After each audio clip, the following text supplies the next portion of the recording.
Welcome to Live DAF, your online DAF Yomi Shir. Shalom Aleichem and welcome back to today's DAF Hayomi Maseches KIDDUSHIN Tes Zayin. We got up to the fourth line off the top of the Amid Ubishtar. The Mishnah taught us that one can acquire an Eved Ivri, a Jewish slave, by either paying for him, Kesef, Ubishtar, by transfer of a sale document to this prospective buyer.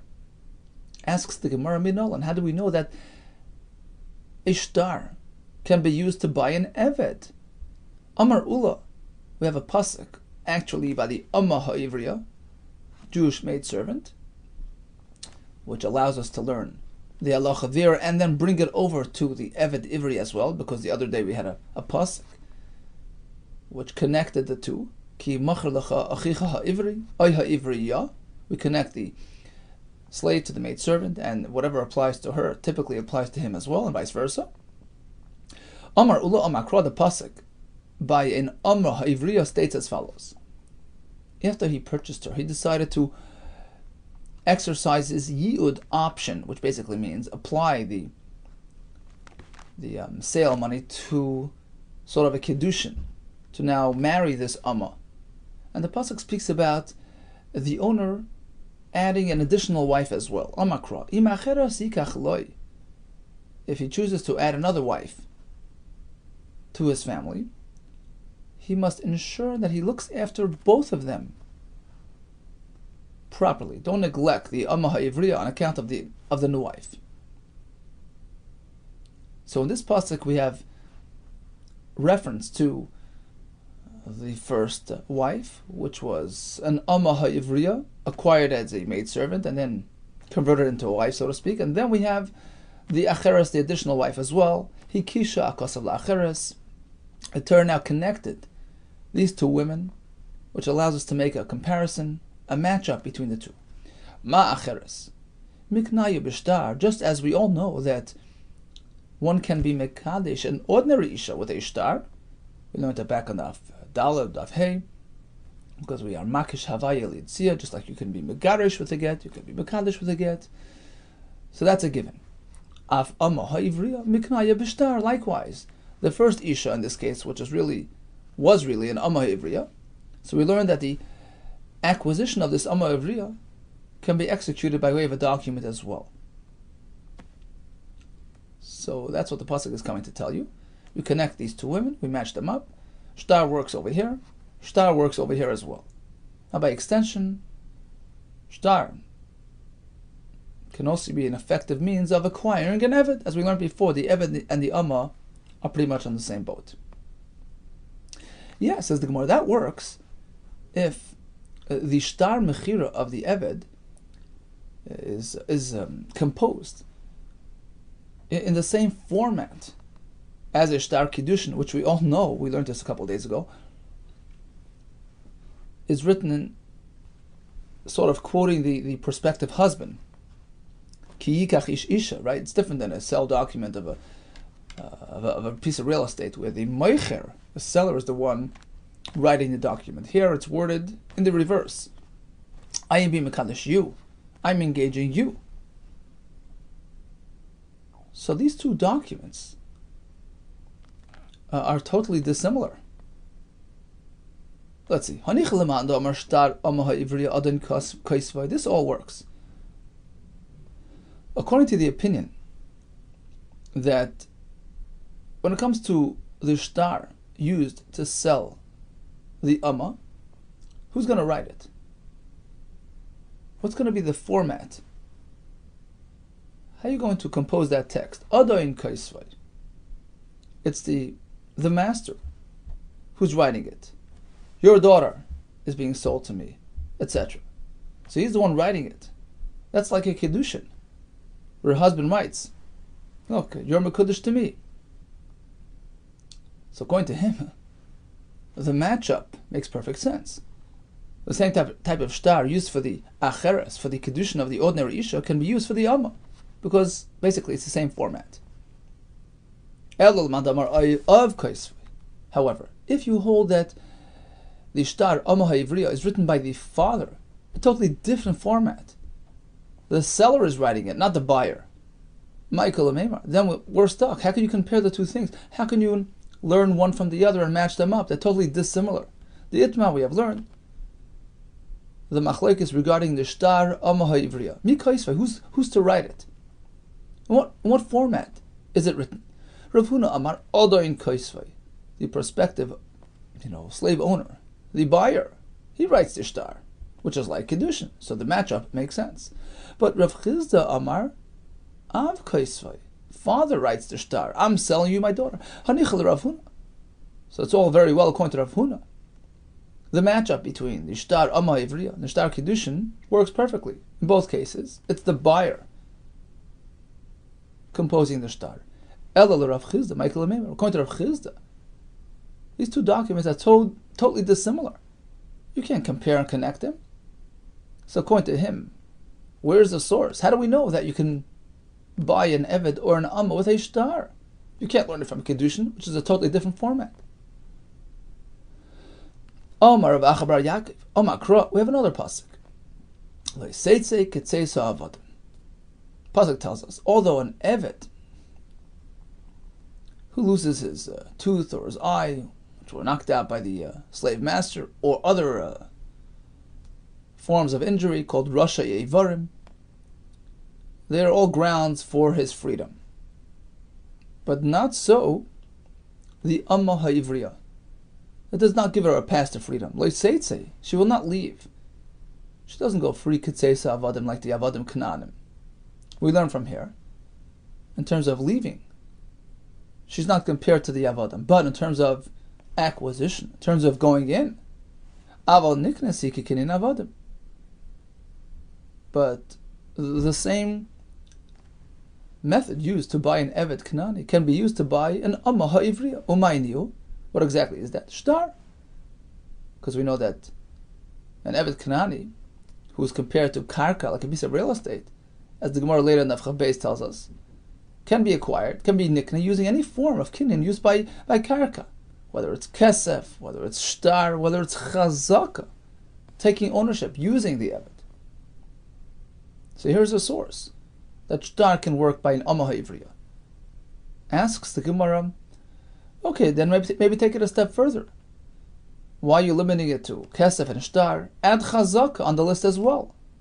Perhaps we can learn the pasuk as follows: Aval niknasi kikinin avadim. You can be kind of the Amma like the Eved. Umayni uchazaka with Chazaka. No, Amma Kra, the pasuk says v'nachaltem oisam. It's nachaltem oisam livneichem achareichem. When you own an Eved Kanani, he's yours. He's your possession. He's part of your estate. You transfer him over to your kids after your passing. So the pasuk in describing the ownership of an Eved Kanani uses the word oisam to tell you oisam b'chazaka v'lei'acha b'chazaka. The chazaka form of acquisition is exclusive to an Eved Kanani, but not to an Amma Ha'ivriya or an Eved Ivri. Okay, ve'ema oisam b'shtar v'lei'acha b'shtar. Once you have that exclusion, so perhaps the Torah is excluding the other avodim from Kinyan Shtar. Shtar is specific to Eved Kanani and not Eved Ivri or Amma Ha'ivriya. No, you can't say that. Haksiv, because we have the other pasuk, avodim, which tells us, well, you can acquire her like the other avodim using Shtar. So basically, you have one pasuk comparing our Eved to the Eved Kanani, and one pasuk differentiating. We chose to compare it regarding Shtar and to differentiate regarding Chazaka. Umar Rois, who's to say this is the way to go? Perhaps the other way around. Maybe we'll compare them for Chazaka and not for Shtar. Well, Mistavra, Shtar, Havale L'Rebuye, it is logical to say the Shtar is the method that works by the Amma Ha'ivriya. Shekein Moitzi B'Bas Yisrael, because remember, Shtar has another power. It can affect divorce. It can disconnect and terminate marriage. So, since it has that ability, it's mistaver. There's a svara to say that it can be used to be kaina the amma ha'ivriya as well, as opposed to chazaka, which doesn't have that property. Adrabah, just the opposite. Chazaka has its own advantages. Let's include that. Shekain kaina b'nichsa ger. If a ger passes away, leaves behind some properties without any yerushin, in effect they're hefker. How does one acquire those properties? There's only one way, chazaka.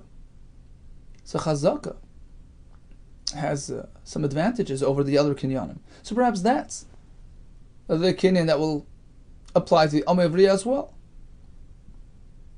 And exclude shtar. Well, be ishus miyas li ashkechan. That's not an ishus related kinyan. Kinyan b'nichsa ager is strictly monetary. It's not marriage related, and therefore that added feature doesn't really affect our understanding of the sugya. We prefer that shtar is the kinyan that's going to be effective in being kaina and amma ivriya, just like the shtar is effective in sending her away from in a marriage situation. It's megarish the isha.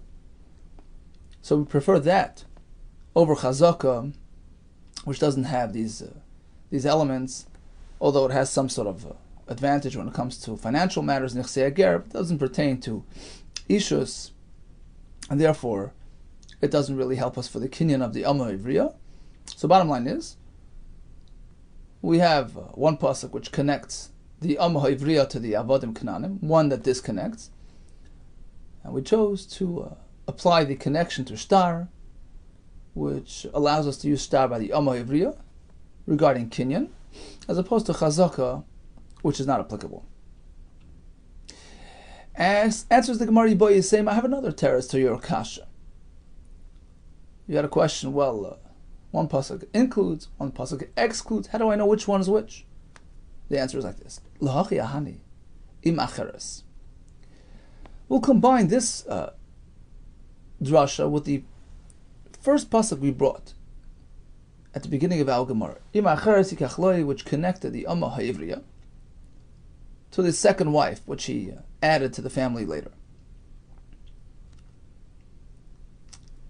And that pasuk will now reveal to us, will clarify for us, which kinyan works and which doesn't.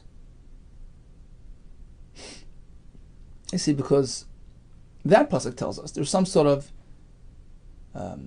correlation between the amma and ordinary married wife. Meaning, just like shtar works for kiddushin, it works for kinyan amma as well. But the question on that was, these two documents are formatted differently. And the answer to that is, she doesn't leave like the Eved, but she's acquired like the Eved. And that pasuk will allow us to now apply the Eved's format to the Amma, meaning what type of shtar, what type of content, what type of form will that shtar assume? It's going to be similar to the Eved, which basically requires the owner, the customer, to write the shtar. So we're sort of combining the two drashas to create that combined effect and teach us that Amma Ivriya can be nicknamed with shtar, but what type of shtar? Not like a shtar kiddushin. Rather, the shtar will be modeled after the shtar of the Kinyan Eved, where the Lekeach writes the shtar. Okay? Says the word Rav Huna. Now, this whole discussion was only regarding Rav Chizda, who learned that the shtar, upon buying the Amma, was going to be written by the seller, which is dissimilar than the shtar kiddushin. So we ran into the whole discussion. But according to Rav Huna, this wasn't an issue to begin with. Every shtar of an Eved is going to be written by the buyer. So according to him, we don't need that second pasuk. we already have that first pasuk. We connect this star to star kiddushin, which are both the same format. So the Gemara asks a kasha, Rav Huna Haile Seitzik. He says, what does he do with the second pasuk? It's coming to tell us, in contrast to an eved who will go free when experiencing these specific injuries on his limbs, she will not have that ability. So the simple meaning of the pasuk is all the pasuk is coming to teach us. There's no extra diok here and no discussion of kinyanim. But he responds, apparently the pasuk is more than just for its simple meaning. Imkain, because if it were so lichtev krole seite kavadim, she shouldn't leave like the eved. She doesn't have that same, ticket to freedom. My kitseis avadim. The extra word kitseis tells you something deeper. Her departure does not model the departure of the eved, but her acquisition does. I.e., shtar will work to be kained the Amma Ivriya Shema Minotarti that teaches us both halachis, as we just explained. So in summation, kinyan shtar by the eved or by the Amma is learned from either connecting her to the shtar kiddushin. That's if you hold that the shtar kinyan of the eved mirrors in its format a shtar kiddushin. But according to the other shita, you must combine it with a pasuk of leseitze kitseis avadim. Kitseis is an extra word, which tells us that the kinyan of the amma matches the kinyan of the eved, and a shtar can be used over here as well. Okay, so she's in either through kesef or shtar. How does she leave? V'koines atzmayin eved will gain his freedom with either bashanim, when his 6-year term is up. The pasuk says, Sheishanam Yavod. Oh, after 6 years he goes out. Or when Yovel comes, by Yovel, he works on only until Yovel. Or Begiroin Kesef. He refunds his purchase price. And Giroin means deduction, because the master has to now deduct for time served. He paid $600 for 6 years of work. 3 are gone. So he'll now deduct those 3 years and charge him only $300 for the balance. So he's basically facilitating his freedom by discounting for time served. How do we know it's true? Amar Chizkiya, Amar Kro, the hefta. The owner facilitates that refunding. He participates in the process. The hefta, he's involved, he deducts, and only accepts an amount which corresponds to the time remaining. Tana, we learned in a brisa, v'koines atzmai, b'kesav v'shava kesav v'bishtar. An eved can acquire his freedom by either paying his way out, or giving something that has value, v'shava kesav, or through a shtar. So this brisa is adding another twist. He leaves through a shtar. Now, b'shlem kesef. Of course, kesef works. Chsiv b'kesef meknasei. Mikesef meknasei. So that's pretty simple. Shava kesef nam yashav golasa emrachmona. What about items that have value? That also works. We treat them as money because yashav golasa is an added expression in the pasuk. L'rabe shava kesef kekesef. We treat items of value as though they were money. But what does shtar mean? Elehai shtar hechidami. What exactly is the shtar? Ilem the kasavle shtarat may. Are we speaking that the eved who is seeking his freedom writes an IOU to his master for the balance? Hainu kesef. So if he accepts that and he's fine with that, then it's like paying him. It's not necessarily a new form of freedom. Ela shichrur. Oh, so apparently we're speaking that the owner is just letting him go. Right? So the owner is writing the shtar. Oh, shtar lamali, why do you need a document? Lemali ba'apitre zil. Skip the document. Just get up in front of two Eidim and call out to the eved, you're free to go. Inami, or better yet, ba'api beidina zil. Get up in front of a bezdin and make that declaration that you're letting him go. Why do you need a shtar? He's an eved ivri. He doesn't really belong to you. He's committed to work, to serve. He's not your possession. Amar Ravana. Here's the chiddush. Zoyse Meres. We learn from this brisa that even an eved ivri, a Jewish slave, Gufay kanoi. There is some sort of inherent ownership. He has some sort of limited ownership on the actual guf of the eved, which is bound to the 6-year term. Not only that, some Rishonim point out that, as we learned yesterday, the owner can compel him to live with the Shivcha Kananis. So it's more than just, the fact that he's serving him. There's some sort of part ownership in the Eved himself, and therefore, in order to really release him and set him free, you need to write a shtar. Rashi explains, there needs to be a shichrur. He has to free him. He can't just relinquish his claim. Va'rav, and an owner, shemachal al giroinai, who gives up any monetary claim, in gironi machal, that doesn't work. Giroinai here is reference to the refund system. Right? So if he just, relinquishes that monetary claim, that's not sufficient to make him mishuchrar. He was owned by this fellow. Now he has to give him a shichrar. He has to do something which is more than just, letting go. It needs to be an active, process here, which turns him from an eved to a free man. Okay, so what sets the eved free? Either shanim, 6 years are up, yovel comes, or the refund system.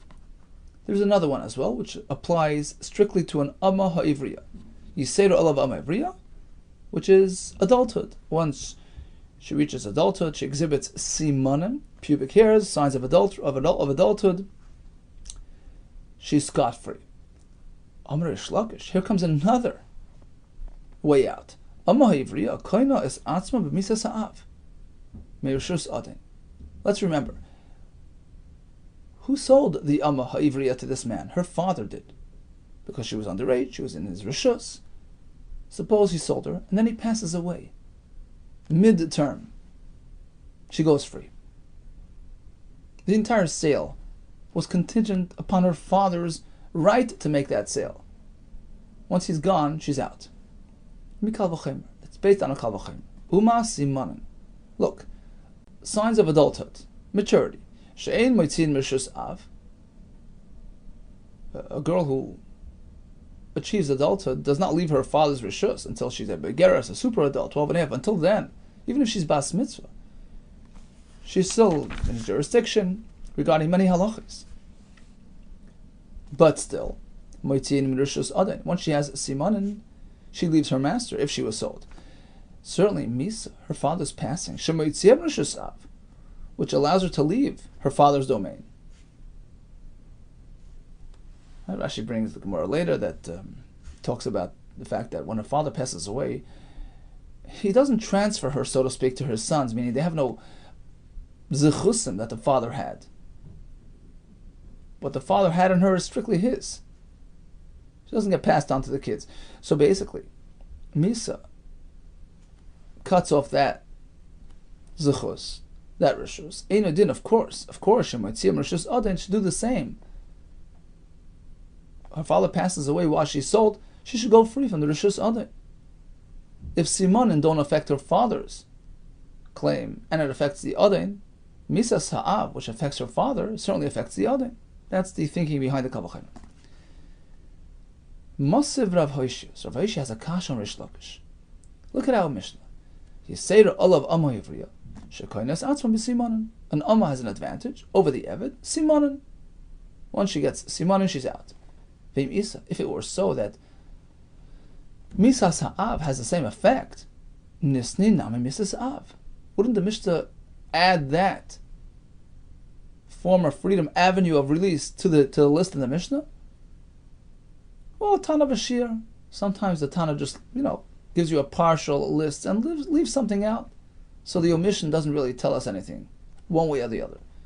My shir, what else did the Tana omit, leave off the list, which would indicate that it's it's an incomplete list, the high shir, and justify leaving this out? He just left one thing out. Hard to believe. So what else did he leave out? Shir, Misas Adin, I'll tell you. The Adin passed away. She also goes free. So that's another avenue of freedom, which the Mishnah does not mention. So apparently it's not a full, complete list. And it makes perfect sense that the Mishnah perhaps left Misas Ha'av off the list as well. Says the Gemara, no, that's not an omission. Imashal Misas Ha'adain, her Adain's passing, Lav Shiyurahu, that's not called an omission from the list. The Kivan, the Ikanami Be'ish like Tani. Because that's really something that applies to the Eved Ivri as well. Right? The Mishnah was looking for an advantage, something that the Ummah has over the Eved. And Misas Ha'adain doesn't really fit that bill, because let's say the Eved Ivri, opted to stay on past 6 years, right? So that brings him to the point of being a Nirtza, right? They bore through his earlobe. An Eved Nirtza who lost his master passes away, that's it, he goes free. So attaining freedom as a result of Misas Ha'adain isn't exclusive to the Ummah. That's why the Mishnah didn't mention it. So that's not called an omission. That's not a partial list. So it takes us back to our question. If it's true, Rish Lakish, that Misas Ha'av sets her free, why didn't the Mishnah mention that? Velanisni, right? So why didn't the Mishnah mention it? Answers the Gemara, well, perhaps Tana. Our Tana in the Mishnah, Davar sheyesh lekitzva katani, only mention things which are anticipated, which are expected, which have a set, either a time or a set amount. Rashi says, for instance, the 6-year system, well, we know 6 years are up, you're out. Yovel, we know when Yovel's coming. Giroy and Kesef, right? The whole refunding system. Well, we know exactly what's going on. We have the exact calculation as we go along. Davar sheish lekitzva, but something like Misas Ha'av, which is unanticipated, unexpected, it's called Davar she'ein lekitzva. Davar she'ein lekitzva like Tani. Perhaps the Mishnah did not, go into these types of things. So perhaps it's true, but it's just not mentioned in the Mishnah amongst the other set, defined, anticipated things. Really? V'hasimanim. The simanim, element is also something which is unpredictable. The ein lahem kitzva, and still the Mishnah mentions it uktani. So apparently your formula doesn't hold true. No, says the Gemara. Amar Safra, it's true. There's an element of surprise there, but there is a certain element of predictability there as well. Ein lahem kitzva lamala. There's no limit in terms of how late these simanim can surface, meaning, it can come very late in her life. But there is a minimum age requirement when it comes to simanim. You can't have the simanim when you're too young; it's meaningless. It's not going to be an expression of adulthood. So, sure, simanim have the element of kitzvah, and that's why the Mishnah mentions them, as opposed to Misas Ha'av, which is totally unanticipated. The Sanya. Look at the Brisa. The Brisa speaks about the fact that simanim have a minimum age requirement. Ben Tesha Shanim Shevish Teisar. We're going to discuss this Bez Hashem and Nida, but just briefly, Ben Tesha Shanim Shevish Teisar, you have a 9-year-old who's exhibiting these pubic hairs of adulthood. Shuma, we say it's just like a wart or something. It doesn't have anything to do with adulthood. Mi Ben Tesh Shanim V'Yem Echad. Suppose he was already 9 in a day until any time between then, Ad Ben Yud Beis Shana V'Yem Echad, until 12 years old. V'Oiden Boy. And, he has them, and he still has them when he's 12. Shuma, again, it's worthless. It's not necessarily an expression of adulthood. Rabbi Yehuda, no, Simon. He hangs on to those here when he's already 12. That's a sign of gadlus. Ben Yud Gimel Shana V'Yem Echad, Divrei HaKol Simon, of course, if he has them at 13, it's a sign of gadlus. The bottom line is, just because she has simanim, those shtei saris, it isn't necessarily going to determine godless in adulthood unless the age factor comes along with that. So there is an element of kitzvah, something which is set, defined, and likewise the other avenues of shichrur in the Mishnah, shanim, yavel, gira, and kesef, are all kitzvah items, as opposed to misas ha'av, which is something unknown and therefore perhaps was not mentioned in the Mishnah. And therefore, we don't really have a raya against Rish Lakish, who tells us an unbelievable chiddush. The Amma was sold to the Adon, and as soon as her father passes away, she leaves him for freedom. We're going to come a couple more kashas, and ultimately we're going to have a real strong kasha coming up. Mosiv Rav Sheshes, I have a kasha on Rish Lakish, who says that Misas Ha'adain is a reason for her freedom. Reb Shimon Omer, Dalid Manikim Lahen. We discussed this the other day. Hanaka entails the master providing kind of a severance package, a parting gift to his Eved. Whether it's an Eved or it's an Amma, on the way out they get the Hanaka, which the Gemara Daf Yud Zayin we'll discuss in greater detail. This Hanaka is provided in 4 instances, in one of these 4 cases. Dalad Manikin Lahem. Gimel Be'isha, Gimel Be'isha. So there are 4 situations of the Eved or the Amma departing, right, leaving, which earns them the Hanaka. So 4 in total, but all 4 do not apply to the man or the woman. It's only going to be 3 of the 4 Be'ish that apply to the Eved Ivri. Only 3 of these circumstances are applicable to the Eved. The Gimel Ba'amma, and 3 to the Amma Ivri. Gimel Be'ish, Gimel Be'isha. It's impossible that all 4 scenarios would be applicable to the Ish or the Isha. Why? Because what are these 4 things? The Shanim, right? Once 6 years are up. Yovel.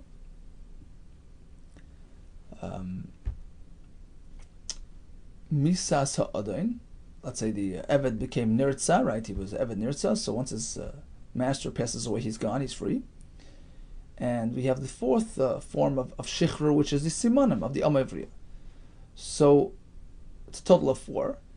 3 of the 4 apply to the man, Shanim, Yovel, and Misas Ha'adain, and 3 of the 4 apply to the Isha. Shanim, Yovel, she doesn't have Nirtza, that doesn't apply to her, and Simanim. So you can't have more than 3 in either one. Why? Lefisha ein simanim beish. The simanim fact doesn't apply to the man. Ve'en ritzia beisha, nor can ritzia apply to the isha. So basically, each one has 3 of the 4. Now, ve'im isa, if it were so that misas ha'av releases the amma, nisni nami misas av. Well, we have another instance of going free, which is not mentioned in the Braisa. Misas ha'av. So it takes her from 3 options to 4. Why are we staying at 3? So perhaps here as well we can say that, the Braisa mentioned just a couple and left something out. It's not a complete list, so it doesn't really indicate much. The Mishnah mentions, the Braisa mentions a number 4. When you give a number, it's accurate, it's exact, without omissions. Perhaps we'll say, just as before, Tana, Davar Sheish Lakitzva Katani, he only cited things which are set, known, and predictable. V'Davar Shein Lakitzva Katani, as opposed to Misa Sa'av, which is something unpredictable, that wasn't mentioned. Eliv HaSimanin, Dehilam Kitzva V'Katani. We did mention Simanin, despite the fact that, they're unknown. Their arrival is totally, unplanned. Uktani, and the Brisa still mentions it. V'chitema, perhaps we'll say, because ultimately it has an element of predictability to it. Hachanamik Rav Safra, as we mentioned before, there's a minimum age requirement, etc. Well, says the Gemara, Va'ikamisas Adain, one of these 4 entailed the master passing away. Right? That was one of the 4. The Ein La Kitzvah, it's not something known or predictable. Uktani, and still the Brisa mentions it. Answers the Gemara, no, Misas Adon Nami Lektani. The Brisa never alluded to the Adon passing away. It wasn't one of the 4. Ve'ela Arba Maininu, has had to get 4 otherwise. I'll tell you. Number 1 is Shanim, 6 years are up. And then Yovel can be spliced. There are 2, instances of Yovel setting him free. We have the ordinary Yovel, the Yovel. This is a 6-year slave. Yovel comes, he's gone. And then we have the Yovel Sharitzia. Suppose he went past 6. He became an Eved Nirtza. And now Yovel hits, he goes free. So splitting that into 2. And the 4th, of course, is the V'am Avriya V'Simanum. So all these things are known and predictable, expected. And that's why there's no kasha. Why we left out misas ha'av. It's a davar she'ein lo kitzva. In fact, I'll prove that these are the four that the Brisa had in mind. Diktani seifa. Because the Brisa continues, there can't be more than three. You can't say there are four avenues of release pertaining to either the ish or the isha. It's no more than three per. Why? Because there's an element that's only found by the isha and not found by the ish, simanim. And there's ritzia found by the ish, not by the isha. Now v'im isa. If it is true that one of these four is misas ha'adain, well then that applies to the ish and the isha. Isha mia mishkachas la'arba. So it turns out that the isha also has not three, but four ways to go out and get the ha'anaka. 6 years, yoivel, simanim, or misas ha'adain. Shmamina. This is an inconclusive raya. Sorry, this is a conclusive raya. This is a clear raya that the Brisa, in fact, did not allude to anybody's passing. Misas ha'adin was not on the agenda because it's a davar she'ein lo kitzva. It's an unknown event, unanticipated, unexpected, unplanned, and likewise misas ha'av is not either an item for discussion in this Brisa, and therefore it's not relevant to our sugya. Mosiv Rav Amram, so Rav Amram has a kasha.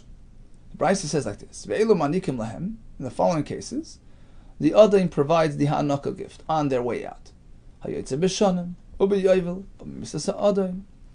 the Eved left after 6 years, when Yovel comes, or the Adain passes away, so the kids have to cash in, have to compensate him. The Amma Havriya who left because of Simanim. Now, if it were so that the Misas Ha'av affects her release, Nisni Nami Misas Av, the Brisa should mention that as well. This is also a way to leave. Perhaps the Tana left something out, something off the list. The Brisa uses the word Elu. These are forms of release. Elu sounds like it's absolute and exact, without anything left out. Perhaps we'll say again, we only mention things which are planned and anticipated, as opposed to death, which is not so. Like Ketani. Well, Siman and Elam kids for Ketani, but you mentioned Siman, despite the fact that there's an element of unpredictability. Perhaps we'll apply the teretz we said before that Simanim are called Davar Sheishal Kitzvah. Well, Ha'ika Misas Adain. The Brisa mentions Misas Adain, which certainly is not expected, not planned, not anticipated, and it's mentioned. And still, we don't mention Misas Ha'av. This is a clear-cut kasha, a raya against Reish Lakish, who says that Misas Ha'av affects her release. Tiyufta de Reish Lakish Tiyufta, and we have no way out. Asks the Gemara. But let's remember, Reish Lakish was based on a Kal V'chaymer. Reish Lakish Kal V'chaymer Amar. What was his Kal V'chaymer? Simanim don't allow the daughter to leave her father, but she can leave her master through Simanim. Certainly Misas Ha'av, which sends the daughter away from her father, from his control, from his schos, certainly will have a similar effect regarding her ability to leave her slave master. So what about that Kal V'chaymer? Answer: Kal V'chaymer prichahi. That Kal V'chaymer is unsubstantiated. You know why? How could you compare leaving because of simanim, because of experiencing adulthood, to leaving on account of her father's passing? It's a totally different breed. It makes perfect sense.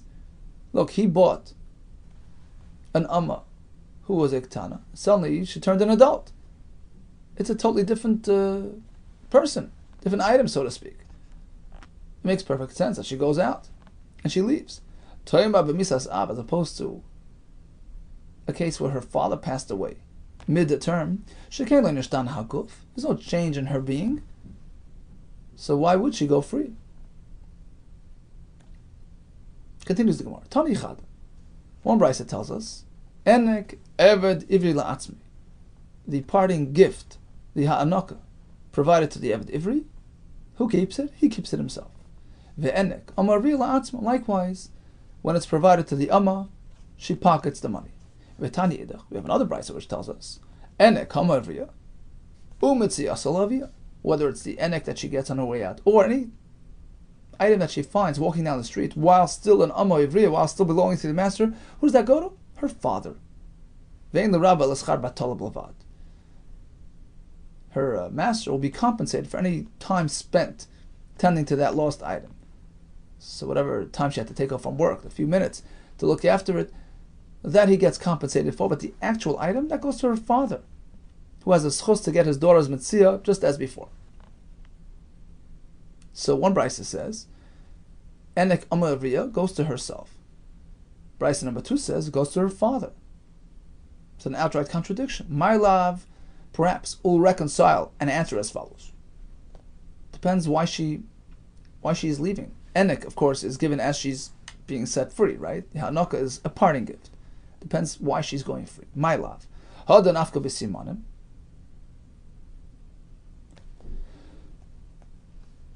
The brisa, the second brisa, that the Hanukah goes to the father, is speaking that she left because she became an adult. And her father's still around. And she's not yet a super adult. She's still below 12 and a half. So now, anything she earns goes to the father. Brisa number 1 is speaking that actually her father passed away midway while she was sold, while she was still an amma. So his passing is what affects her release, what triggers her shikhrur. So now the hanukah that the master will give her on her way out, there's no father to give it to, so it goes to her. So it sounds like Misa Sa'av triggers shikhrur, like Rish Lakish. Lai, says the Gemara. Both prices are speaking that she left because she became an adult. So what's the answer to the prices? Well, it depends if there's a father here or not. Her father's passing does not trigger shikhrur. Forget about it. She left because she became a na'ara. If the father is alive and well, then anything she earns goes to the father. If the father is not alive, so she keeps it. That's all. Now, Bishleim Enek Amavrei La'atzma L'motei Ach. The Brisa had to explain that she keeps the Hanukah as opposed to her brothers. It doesn't go to them. When her father's around, he gets it, like any other earning that she brings in, but not the brothers. Upon her father's passing, the Sanya, Brisa tells us that the father does not transfer his rights on his daughter to his kids. You transfer your avodim kananim to your descendants, but not your daughters. This teaches us one does not transfer the zechusim, the privileges, the rights, the claims that he had regarding his daughter, regarding keeping her findings and her earnings. He doesn't transfer that to his son, Livnai. So that's a chiddush that she keeps the ha'anaka when he's not around. Ella enek eved ivri la'atzmei pshita. Well, why even discuss the eved ivri's case? He keeps his parting gift, of course. Who else should keep it? Ella laman. Who else do you want to give it to? Amar of Yosef. You're right. Yud karas kachazina hacha. It's just an extra long statement here. Rashi says Yud, which is a small, smallest letter, you turn it into a big city. Kares is like a big city, meaning, you're right, it's unnecessary to even discuss this. An extra, unnecessary, superfluous statement. Actually, there's a pshat here on the side. There's a Tana called Rabbi Yesi de Min Yukras. Yukras. So it was a city, Yukras, which is very close to Yudkras. So basically he's saying, you turn this into a whole city. You turn the mole into a mountain. Basically, you're right, it's unnecessary to discuss this halacha. Abaye Amar, no. There is something to it. Hachi Amar Rav Sheshes. I'll quote you Rav Sheshes, who says like this. Hamani tutai. The brisa here is following the shita, or is actually being said by a chacham by the name of Sutai. Tutai, the sanya tutai Amar loy v'loy bal chayva. If you recall, a couple of days ago we had the drasha of loy. You give him the yanaka, to him, as opposed to whom? V'loy bal chayva. Don't give it to the creditor who has a claim on him. This was in contrast to when you repay a loan to your creditor, and that creditor owes money to the next creditor, so you give it directly to the source. Hanukah is different.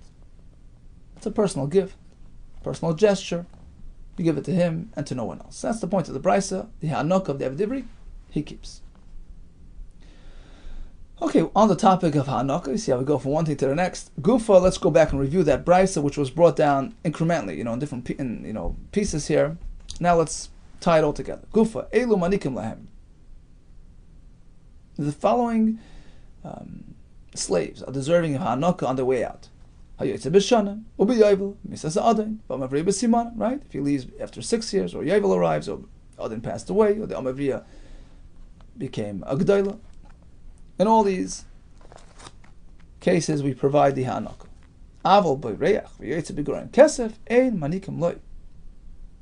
But if the Eved escaped, or he bailed himself out, there is no Ha'anok requirement. No, I agree. If he escaped, forget about it. But if he bailed himself out, then he deserves the Ha'anok.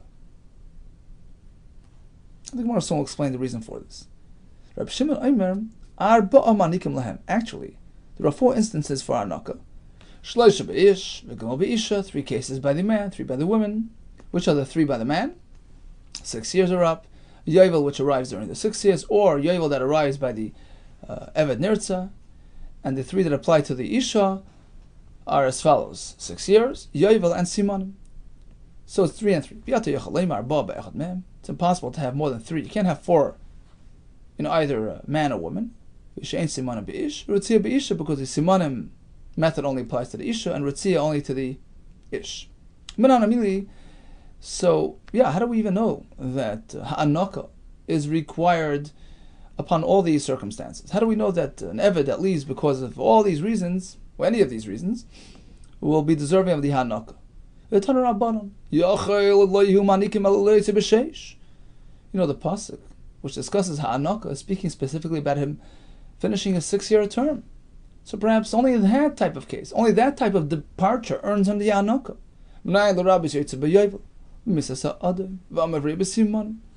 How do we know that Ha'anok is applicable in all those other forms of departure? When Yovel comes, Adin passes away, Siman and Badi Yama, Tamalaymar, we have the extra pasuk which says Tishal Chenu. So that's an extra expression. Tishal Chenu is mentioned twice to include all these departures as well. Okay, so if you're going that far, maybe stretch it all the way. Perhaps even an escapee or one who bailed himself out. What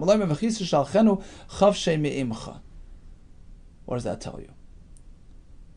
Me'imach, you're involved, willingly. Misha shilucha me'imach. It only applies in a case where the slave left on your terms, as opposed to the Eved who escaped, or v'yetze b'gurayin kesef, when he redeemed himself, he bailed himself out. So he sort of compelled you to do it. It's his doing, not yours. She'en shilucha me'imach. It's not your doing, it's his doing. There's no Ha'anok. Tanakama X's both these cases. Bayreach and Giroin Kesef. Ramei Omer, let's split them. Bayreach ein manikim loi. I understand an escapee is not deserving of Ha'anok de'ein shelucha me'imach. You didn't willingly let him go. Aval yoytze b'giroin Kesef, that's a bit different. Shilucha me'imach. It is called Shilucha me'imach because he didn't run away. It's true, he was involved. He refunded himself, but you took part in the process as well. It's true, you're compelled to go along with it and cooperate.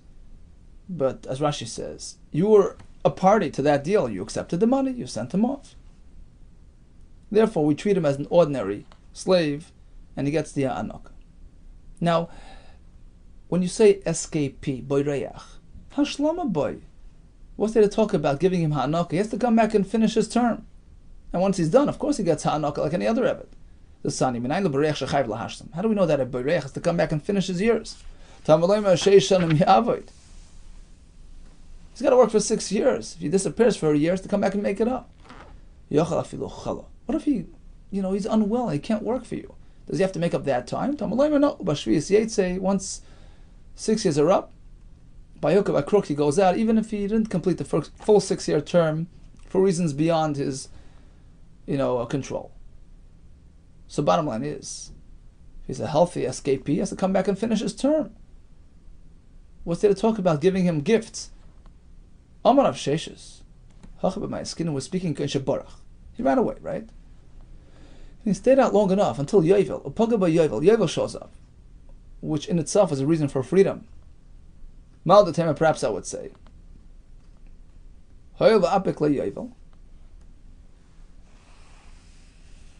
Since Yovel is the reason for his departure, and it seems from Rashi that even though he didn't really, he wasn't fair, he ran off. But the Yovel will actually affect will trigger his freedom. Although we spoke about making up for lost time, that's only within the 6-year term. But when Yovel comes, he's out.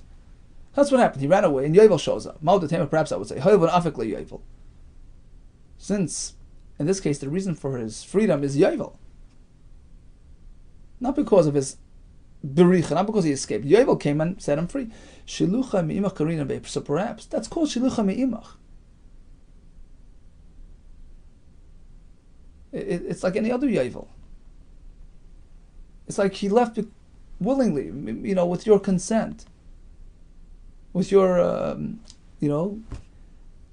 grudging approval. But ultimately, it was because of Yovel. So perhaps it's your doing. You're setting him free. V'lo niknas say, in which case we don't deprive him of his ha'anaka gift. V'nanikle, we should give him the ha'anaka k'mashmon. The chiddush is no. Fact is, he disappeared without permission, even though now it's too late. Now Yovel is here, he's free, but he does not get his ha'anaka.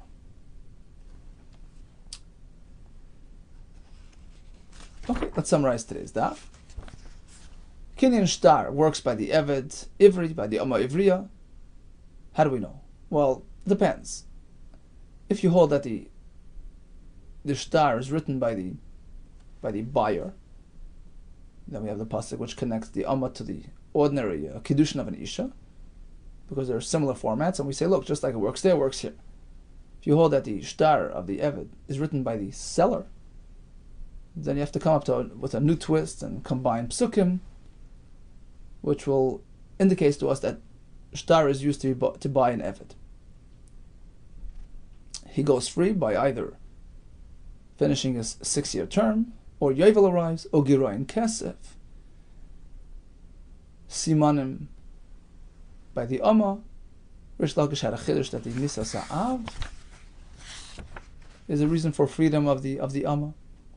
The Gemara refuted that shita. Ha'anaka, which is a parting gift, applies pretty much in all these cases. That's because we have the extra pasuk, the shalchenu. But according to Tanakam, it does not apply to boireach or yetze begura and kesef. That's not called, me'imcha.